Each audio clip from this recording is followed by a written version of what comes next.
సబ్జెక్టులకు పోయే కన్నా ముందుగా రాష్ట్రంలో ఇవాళ ఒక అద్భుతమైనటువంటి చారిత్రాత్మక ప్రారంభోత్సవాన్ని మన గౌరవ ముఖ్యమంత్రి చేతుల మీదుగా జరిగినటువంటి శంకుస్థాపనని వారు సాధించినటువంటి విజయాన్ని ఈ రాష్ట్రం ఎప్పటికీ గుర్తుంచుకోవాలి. గూగుల్ డేటా సంస్థను ఏదైతే ఆంధ్రప్రదేశ్ రాష్ట్రానికి తీసుకురావడానికి చేసినటువంటి కృషి చేసినటువంటి గౌరవ ముఖ్యమంత్రి శ్రీ నారా చంద్రబాబు నాయుడు గారికి, ఐటీ మినిస్టర్ నారా లోకేష్ గారికి ఈ జిల్లా తరఫున రాష్ట్రం తరఫున ప్రత్యేకంగా శుభాభినందనలు తెలియజేస్తున్నాం. ఇది ఒక హిస్టారికల్ ఈవెంట్. ఈరోజు ఒక మామూలు భూమి పూజలాగా చాలామందికి కనపడవచ్చు. ఆ రోజున ఒక ఇన్ఫర్మేషన్ టెక్నాలజీ ఎట్లా అయితే పిల్లల జీవితాలకు ఒక ఆశను కల్పించి ప్రపంచవ్యాప్తంగా తెలుగు జాతి వెళ్ళగలిగేటువంటి స్థాయిని క్రియేట్ చేసిందో, చిన్న ఇన్ఫర్మేషన్ టెక్నాలజీ టవర్ ఆ రోజు కట్టింది. మార్పుకి బొడ్రాయిలాగా తయారైంది హైదరాబాద్లోని హైటెక్ సిటీ. హైదరాబాద్కు కరెక్ట్గా చెప్పాలంటే హైదరాబాద్కు బొడ్రాయి అనేటువంటిది హైటెక్ సిటీనే.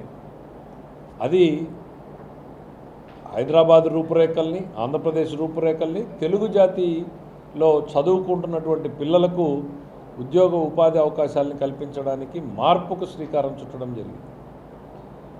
ఆ రోజున ఇంటర్నెట్ అని అంటే ఆ రోజు ప్రతిపక్షంలో ఉన్న నేతలు ఇంటర్నెట్ కాదు మాకు పంప్ సెట్ కావాలి అని వెటకారం చేశారు. పంప్ సెట్లో కూడా నేను ముందున్నానయ్యా మీకన్నా, పంప్ సెట్లో రిఫార్మ్స్ నేను తీసుకొచ్చాను, దాంతోపాటు ఇది అవసరం అంటే ఐటీ కూడు పెడుతుందా అన్నారు ఆ రోజు ఉన్నటువంటి నాయకులు. ఇదే మాటను మాట్లాడారు. ఐటీ కూడు పెడుతుందా అని అడిగారు. ఈ 20 ఏళ్ల ఐటీ ప్రస్థానాన్ని చూసాం. ప్రపంచవ్యాప్తంగా పిల్లలు పోగలిగారు. ఇవాళ నెక్స్ట్ అవకాశాలు ముందుకెళ్తూ ఉన్నాయి. క్వాంటమ్ టెక్నాలజీ మాలాంటి వాళ్ళకు కూడా అర్థం కావు. డెఫినెట్గా దాని మీద నేను అంత ఫోకస్ కూడా పెట్టను. కానీ మా ముఖ్యమంత్రి గారు రాబోయేటువంటి నెక్స్ట్ 20 ఇయర్స్లో అవకాశాలు ఎక్కడున్నాయి, మన పిల్లలు ఎక్కడ అందిపుచ్చుకోవాలి, వాళ్ళకి ఎట్లాంటి ప్లాట్ఫామ్ క్రియేట్ చేస్తే ఆ అవకాశాలను అందిపుచ్చుకుంటారు అనే పనిలో నిరంతరం పనిచేస్తూ ఉన్నాడు ముఖ్యమంత్రి గారు. మాకు రివ్యూల మీద రివ్యూలు పెడుతూనే ఉన్నాడు. ఒకవైపు క్వాంటమ్ వ్యాలీ అన్నాడు, క్వాంటమ్ ప్రాజెక్టులు అన్నాడు, మళ్ళీ వెళ్ళి డేటా సెంటర్ అన్నారు. డేటా సెంటర్ వస్తే ఏమన్నారు, ఫస్ట్ రోజున అదో గోడౌను, 4 కంప్యూటర్లు ఉంటాయి, ఎందో చెప్పారు, ఇది చేసే పని అది చేస్తుంది అని చాలా వెటకారంగా. ఎప్పుడైతే దాని గొప్పతనం తెలిసిందో తూచి ఇదంతా నేనే తెచ్చా ఇదంతా క్రెడిట్ చోరీ అనే స్థాయికి వచ్చారు. అసలు క్రెడిట్ కోసం ఆలోచించకుండా పనిచేసేటువంటి ముఖ్యమంత్రి చంద్రబాబు నాయుడు గారు, పని జరిగితే నాది, జరగకపోతే మీది అనేటువంటి ఆలోచనలో ఉన్నటువంటి వ్యక్తి జగన్మోహన్ రెడ్డి గారు. ఆయనకి ఇది క్రెడిట్ చోరీ అనేటువంటిది ఆయన డిఎన్ఏలో ఉంది. చెప్పాడు కదా, మొదటి రోజు ఆయన నాకు సంబంధం లేదన్నాడు, రెండో రోజు వచ్చినప్పటికి ఇది నాదే అంటున్నాడు.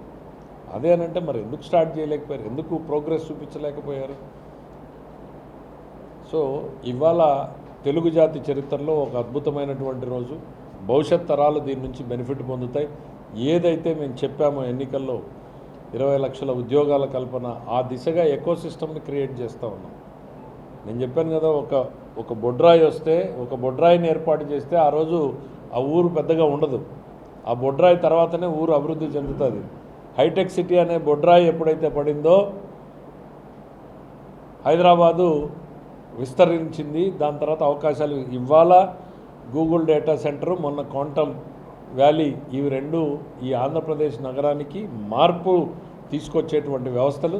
దానికోసం కృషి చేసినటువంటి గౌరవ ముఖ్యమంత్రి గారికి, ఐటీ మినిస్టర్ నారా లోకేష్ గారికి ప్రత్యేకంగా శుభాభినందనలు తెలియజేస్తున్నాను.